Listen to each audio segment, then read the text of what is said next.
2020 is coming to an end, and now it's that time for us here at GameSpot to decide what we think are the 10 best games of the year. It is never easy, but please know we put a lot of thought, care, and consideration into this whole thing. Without further ado, here are the 10 best games of the year, as told by the very passionate people who love them so.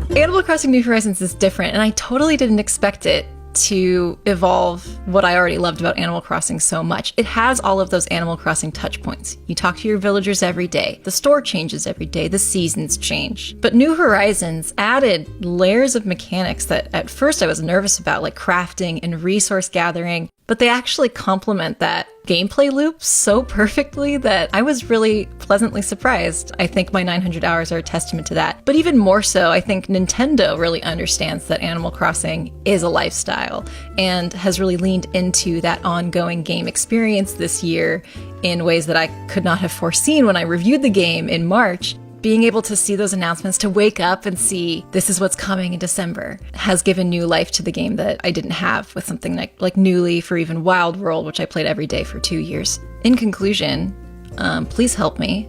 I can't stop playing. But that's the beauty of it. That's why Animal Crossing New Horizons is one of the best games of 2020.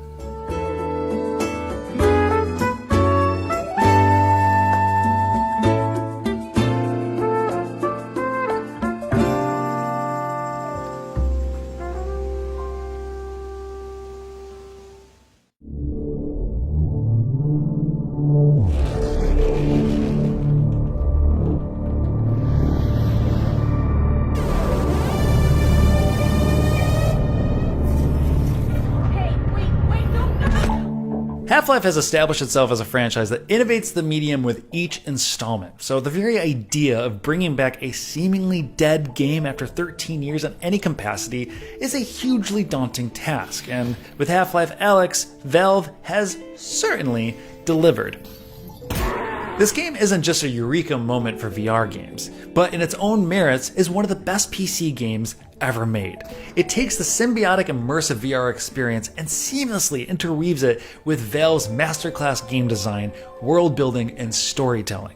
From Alyx as a character, to the gravity gloves, to even dismantling everything you think you know about loading a gun in a game, Half-Life Alyx is holistic in proving that you can have compelling, narrative-driven games in VR, something that I thought was a fleeting gimmick in games, but I am confident now is here to stay. It accomplishes all of this by tossing you into moments of sheer horror, brain-warping puzzles, and teeth-grinding gunfights, and does so with flawless pacing. And it's all bookended with an ending that, well, let's just say it does a little more than set the path for Half-Life's future.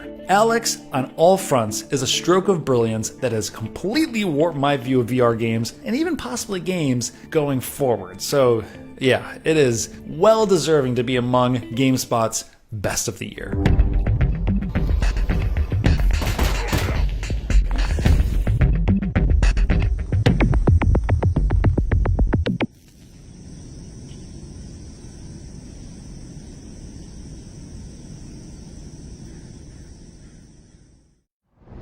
This is truly an unjust game.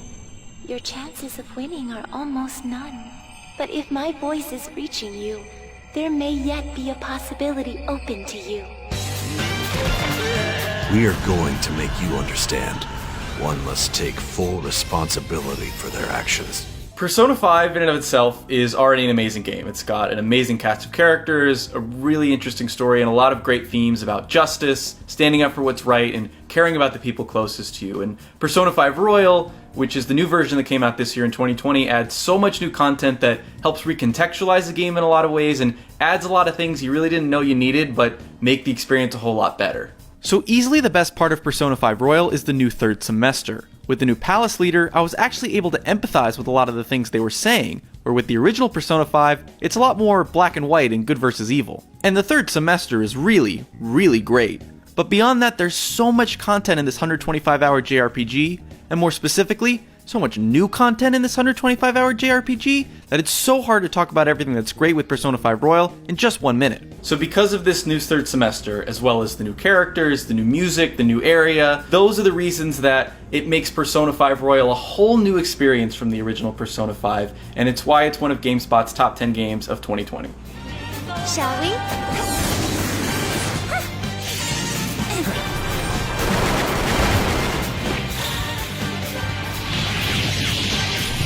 Checkmate.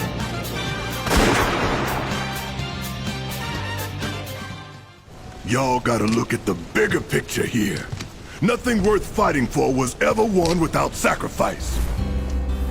Your fears, your worries, your concerns. Take Tifa and get out of here! Cloud!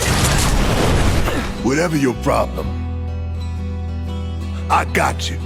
There are a whole lot of reasons why I think Final Fantasy VII Remake is one of the best games of 2020, but for me the thing that really makes it stick with me is that it reminded me why Final Fantasy VII is so iconic and why people herald it as the best game of all time. Over time, I forgot what it is that Final Fantasy really does well, because Final Fantasy kind of forgot it for a while, but with Final Fantasy VII Remake, realized what its strengths were again, and that is this idea of you as a player going on a massive adventure with a bunch of characters that you start off not really knowing, build an intimate friendship with, to the point where when you finish the game you feel like you're saying goodbye to friends, and it really hurts and you long to be with them again.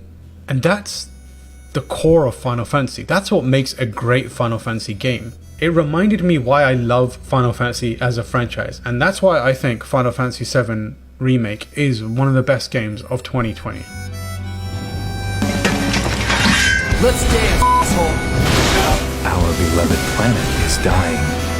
Slowly, silently.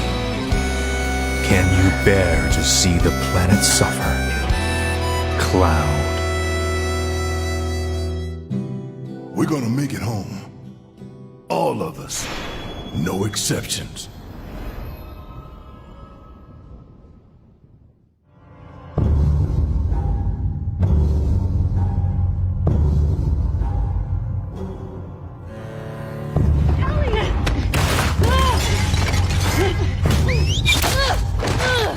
Please get up! What stands out the most about The Last of Us Part 2 is the incredible lengths that Naughty Dog went to dial up the stakes of the game. The action is thrilling, the stealth in the game is tense, and the set pieces had me at the edge of my seat. The gameplay is some of the most immersive that I've seen, and there was never a dull moment with every encounter, whether it was from human enemy factions or just hordes of clickers chock full of heart-pounding moments. The story has all the bones of a classic Western revenge tale with some twists and turns, but it's these certain moments in the game that kind of stand out almost like their own vignettes that are just some of the most beautiful moments.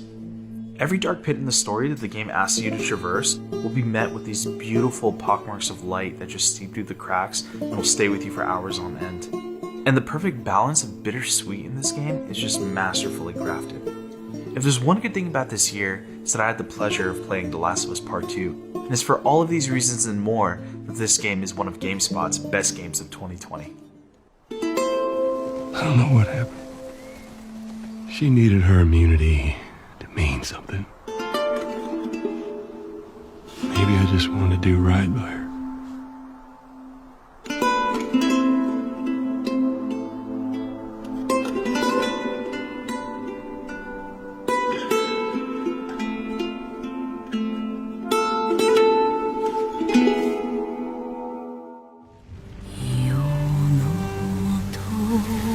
I swore to protect this island with my life.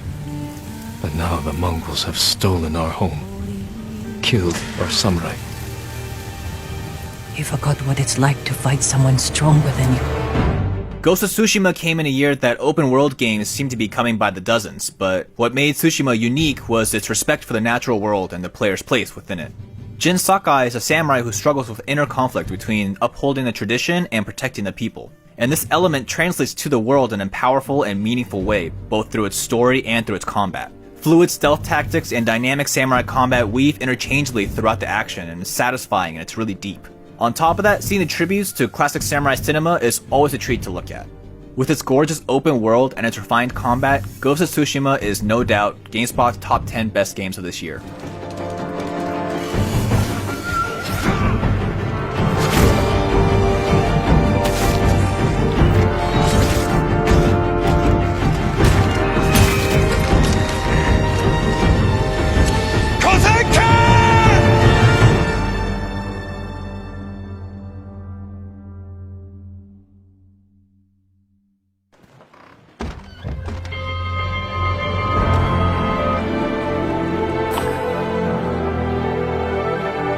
To call Spiritfarer just a management sim or just a 2D platformer would be doing it a huge disservice, because it is so much more than that. The way that the game's gameplay and storytelling intersect make for a game that's unlike anything I've played this year. So in Spiritfarer, you're not just helping lost souls pass over to the other side. You are getting to know these characters, you are forming bonds with them, and you're helping them with their unfinished business.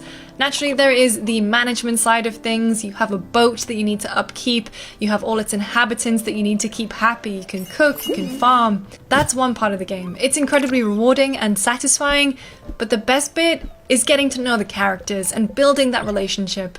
And then ultimately coming up against the bittersweet moment where you need to say goodbye. It's handled really beautifully. Honestly, if you have experienced any kind of loss or you have anxiety around it, try Spiritfarer, because it's done in such an incredible way that I really can't recommend it more highly. That's why Spiritfarer is one of GameSpot's best games of 2020.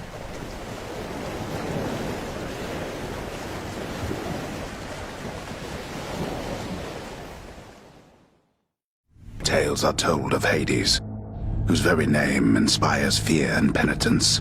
I, however, mean to tell you such a tale. Listen carefully. In Hades, every system is built around either supporting or delivering a satisfying narrative. The gameplay is fun, the character designs and voice acting are all excellent. The racially diverse take on the Greek pantheon is a wonderful decision. But it's the stories that are the star, because they tie into Hades' biggest strength. Through storytelling, it subverts the idea of a game over. Hades is always maintaining its forward momentum with its stories, a welcome innovation on the traditional structure of a roguelike. This all results in a game with several compelling reasons for seeing it all the way through, despite the setbacks that you might encounter. And it's for those many reasons that Hades is one of our favorite games of 2020.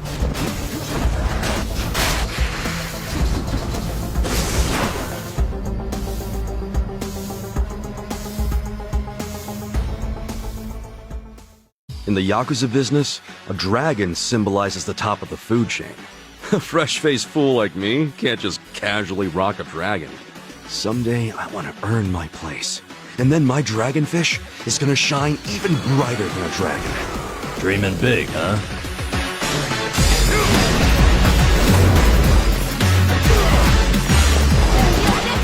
As much as we love Kazuma Kiryu, it was time to move on, and that's okay, because Yakuza Like a Dragon gives us Kasuga Ichiban, a new lead and one of the best characters in games. Now, Like a Dragon switches to a turn-based combat system, offering some strategic and challenging battles. It also paves the way for some of the most hilarious moments in the game. Like a Dragon captures that balance between absurdist humor and gripping drama that the series is known for, with various gangs and organizations all vying for power in various ways. But Like a Dragon also shows growth in the Yakuza series. Inseparable from its story are the struggles of marginalized folks in the context of Japanese society. Sex workers, immigrants, working class and homeless people are all a part of this journey too.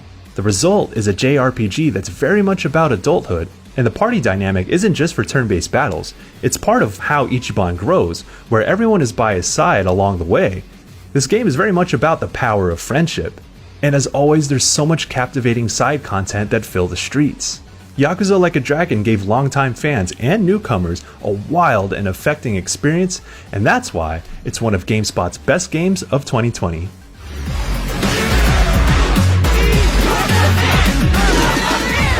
Well, I guess a dragonfish is pretty cool too. Right? I'm into it. Have you lost your nerve?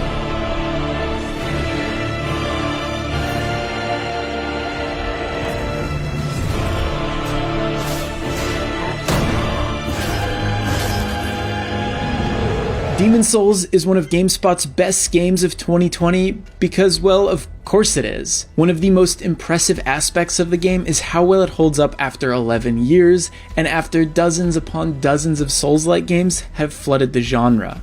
A big part of this is thanks to Bluepoint's incredible recreation of Boletaria. The graphical enhancements and expanded art direction is breathtaking. Bosses like the Storm King are a sight to behold on the PlayStation 5. The window-shaking shriek that the behemoth lets out as it soars overhead is an auditory and visual spectacle, and it's something that couldn't be replicated on last-gen hardware. But it's not just all the fancy bells and whistles that Bluepoint added to Demon's Souls that makes it so special. That core foundation is so strong, and it's one of the reasons why we gave Demon's Souls our Game of the Year back in 2009. It's for these reasons and many more that Demon's Souls is one of GameSpot's best games of 2020. Still alive? I am impressed.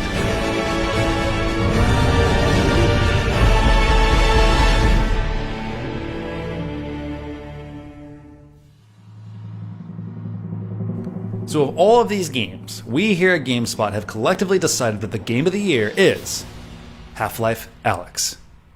From its astounding quality and innovation, Half-Life Alyx is holistic in everything it sets out to do, from its pacing, gameplay, writing, horror, comedy, and yes, of course, its astounding achievements in VR. If you're interested in hearing a more in-depth conversation on why GameSpot thinks Half-Life Alyx is the Game of the Year, you can check out a link in the description below, which is a conversation between Jake Decker, Michael Hyam, and me, Kurt.